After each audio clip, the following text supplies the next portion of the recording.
قدس کا آغاز جو ہے وہ علامہ خمینی کی اپیل پہ ہوا تھا، اور میرے خیال سے مسلمانوں میں، پورے دنیا کے مسلمانوں میں قدس کو لے کر، فلسطین کو لے کر کوئی دو رائے نہیں ہے۔ سب کا یہ متفقہ موقف یہ ہے کہ فلسطین سے جبراً ظالمانہ طریقے سے مسلمانوں کو بے دخل کیا گیا۔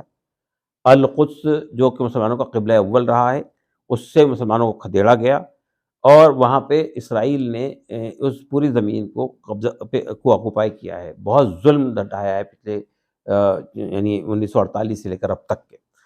تو یوم قدس جو ہے دراصل فلسطینین مسلمانوں کے ساتھ میں اظہار یکجہتی ہے، پوری دنیا کے مسلمانوں کا۔ یوم قدس اس بات کا اظہار ہے کہ قبلہ اول یا بیت المقدس یا مسجد اقصیٰ مسلمانوں کی ہے، مسلمانوں کو واپس ملنی چاہیے۔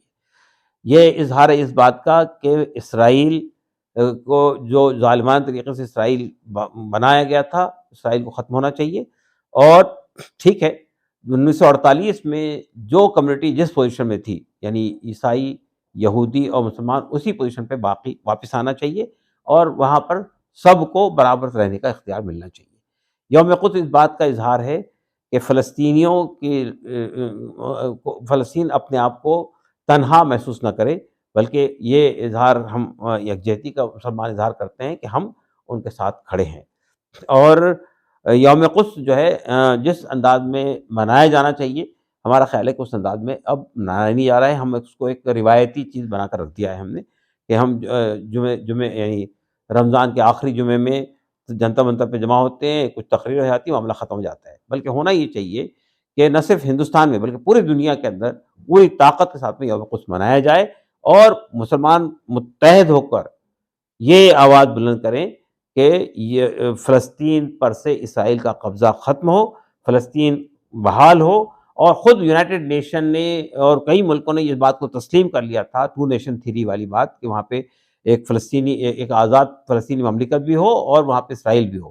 کم سے کم پہلے مرحلے کے اندر اس کی پابندی کی جانی چاہیے۔ دیکھیے، ایسی بات کہ پورے مسلم ممالک ایک جگہ آ جائیں اور لڑائی لڑیں، اس کے مقابلے میں میرا خیال یہ ہے کہ جو ایڈجسٹنٹ ممالک ہیں، یعنی ترکی ہے، اردن ہے، شام ہے، یہی اگر فیصلہ کر لیں کہ ہمیں طاقت کے ساتھ ان کا مقابلہ کرنا ہے، تو یہ کافی ہے اس کے لیے۔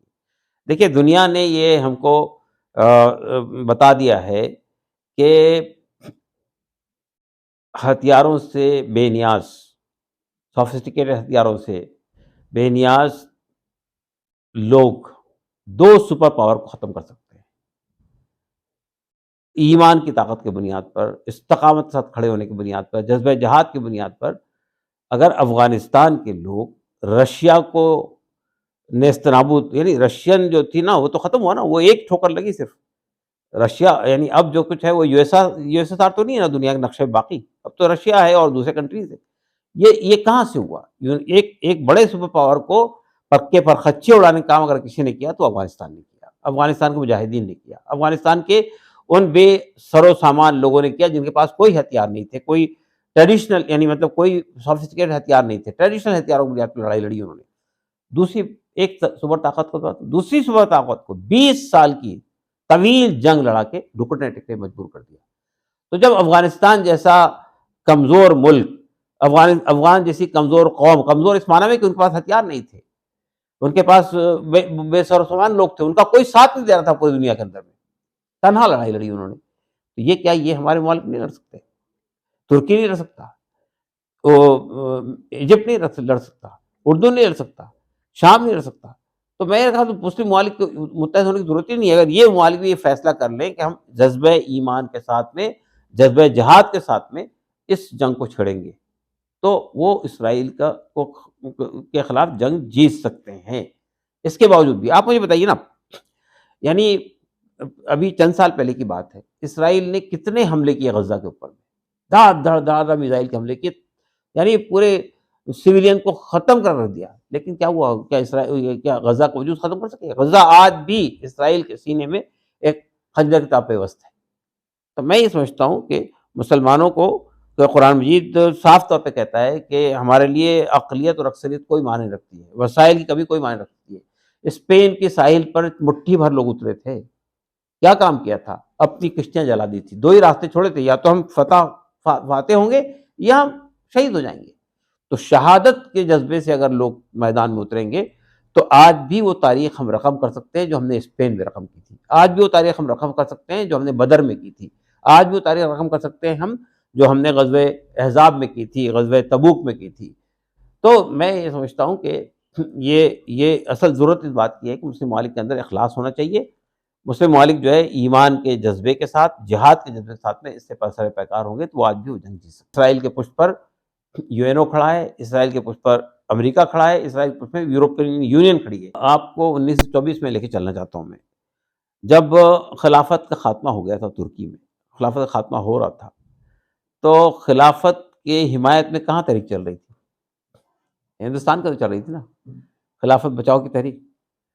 تو یہ اصل میں یہ تو وہ ایمان کا جذبہ ہے جو اللہ کے رسول کی حدیث میں ہے کہ ایک مسلمان کو کہ جسم میں کہیں کوئی خراش آتی، کسی بھی انسان کے جسم میں اگر کوئی خراش آتی ہے تو پورا جسم بخار سے تل ملا اٹھتا ہے. مسلمان کی مثال ایسی ہی ہے، ایک جسم کے مانند. اسے کہیں بھی کوئی چوٹ پہنچتی ہے تو دوسرے خطے کتنے ہی ہزاروں میل دور ہو وہ، بھئی آپ اس وقت میں چائنا کے اندر جو مسلمانوں کے ساتھ میں ہو رہا ہے، میانمار میں جو مسلمانوں کے ساتھ میں ہو رہا ہے، اس کا درد ہم محسوس کرتے ہی نہیں محسوس کرتے. تو ایک بات تو یہ ہے کہ یہ ہمارا ایمانی جذبہ ہے جو ہمیں جنتر منتر پہ لے کے جاتا ہے. نمبر 1، ہم اپنی حکومت کو بھی ایک میسیج دینا چاہتے ہیں. وہ میسیج یہ ہے کہ ہندوستانی مسلمان اور یہاں کے تمام امن پسند لوگ فلسطین کے ساتھ ہے، اسرائیل کے ساتھ نہیں ہے. تو اسے اپنے رخ کو صحیح کر لینا چاہیے. تیسری بات یہ ہے کہ ہماری آواز کہیں نہ کہیں کی شکل میں ان فلسطینیوں تک پہنچتی ہے. میں جانتا ہوں ان کو، بہت سارے لوگ فلسطینی جو ہے وہ ہم سے کہتے ہیں کہ بھئی آپ نے جو مظاہرہ کیا یا جو بھی آپ نے کیا یہاں پہ وہ ہم محسوس کرتے ہیں. جس حد تک بھی آپ کے بس میں آپ کر رہے ہیں، کم سے کم ہم ان بہت سارے مسلم ممالک سے بہتر ہے جہاں کچھ بھی نہیں ہوتا.